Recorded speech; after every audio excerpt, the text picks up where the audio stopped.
Hey, how's it going? Just wanted to give you a quick overview of how we burn landscape fabric so that we can put it down on our beds, have equal spacing for all our plants, and it helps keep the weeds out. Some weeds still grow up in the little holes that the plants are, where the each individual stem doesn't fill up the whole hole, obviously.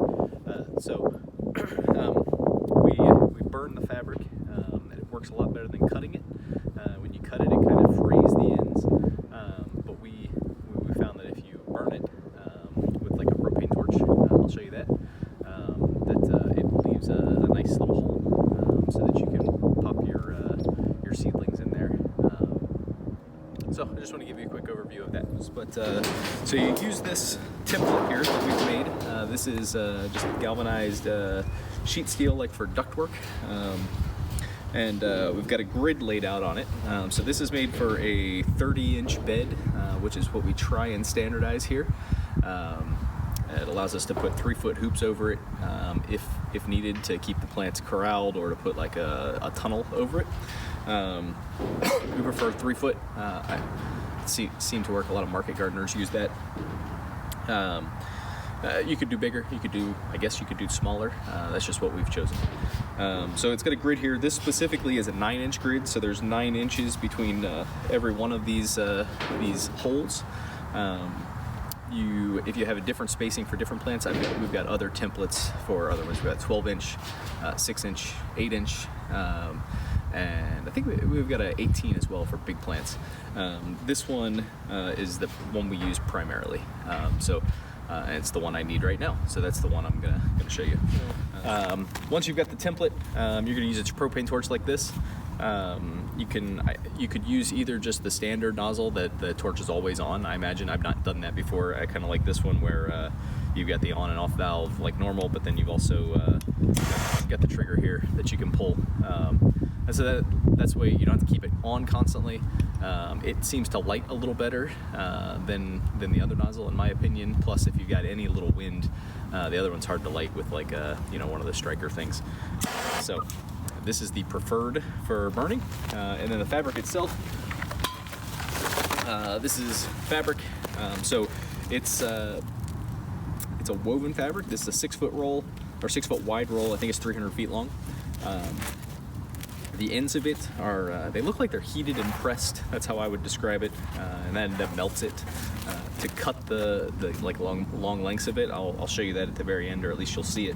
I just set a straight edge up, and usually I'll just run the torch right across it, and that kind of melts it, but it also cuts at the same time. You can do the same thing with a razor blade knife or scissors, but you're still going to have the frayed ends that will come undone and look like a mess and be hard to deal with.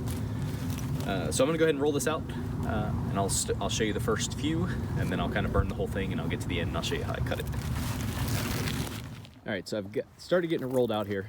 Let me back up a little bit so you can kind of see a little better. You'll notice I've got 2 just fiberglass stakes here, and then all the way down there, kind of hard to see, but down by that electrical box, there's 2 more.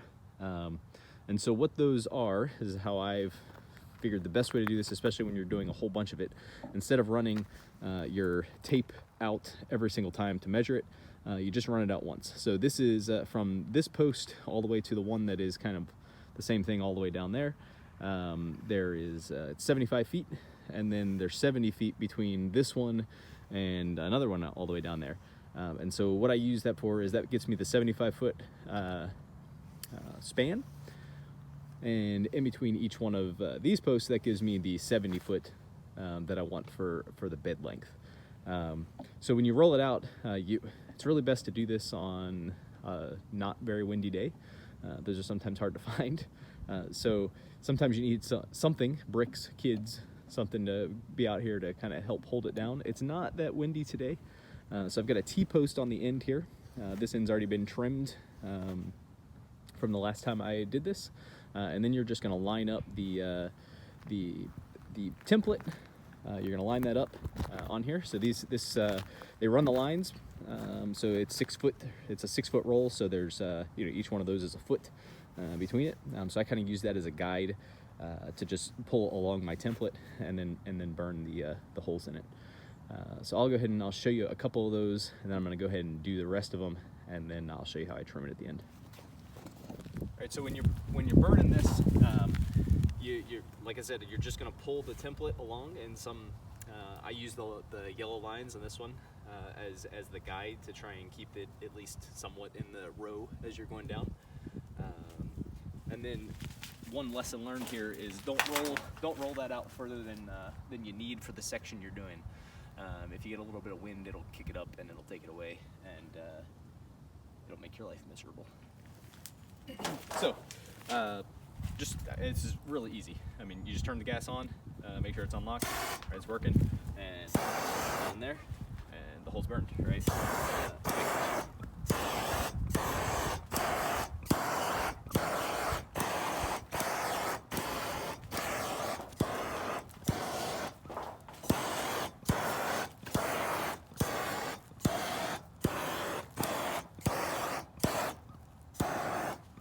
And then once you finish that, you just kind of move it down, and then sometimes I get a little stuck. It's easier when I'm not holding both things at once and trying to talk on the camera. But I usually will just line it up with some ones I've already done, so I keep the spacing the same, and then you just keep going.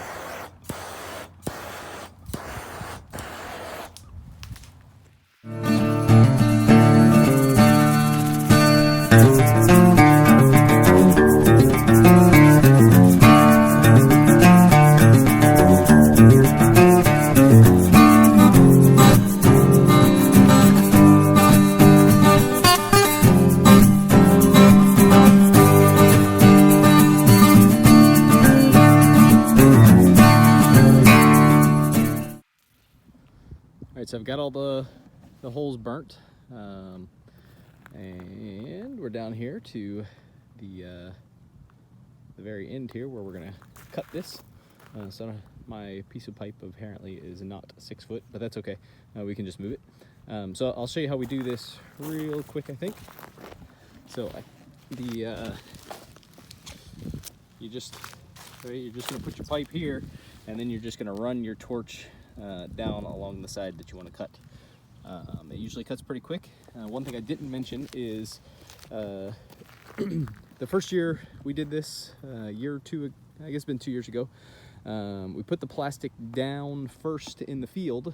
Right, this is a section that we did first, and then I tried to burn it after putting it down. I can't remember if it was the same day or a couple days later, but what I found is once this stuff gets wet, it's really hard to burn.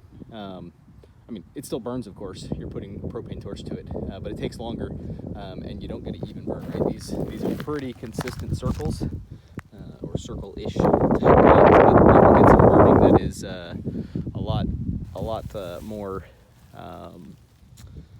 uneven, and it just doesn't look very good, and it also means that the weeds grow up through it. So with that, let's go ahead and try to do this one-handed here. So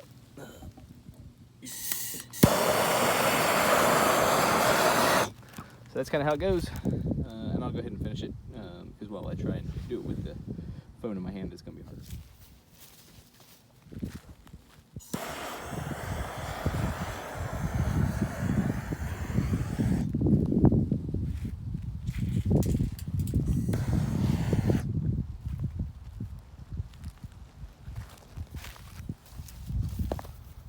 By the way, what happens when the wind kicks up? So I'm gonna go ahead and get this stapled down. That'll probably be in another video. Have a good day.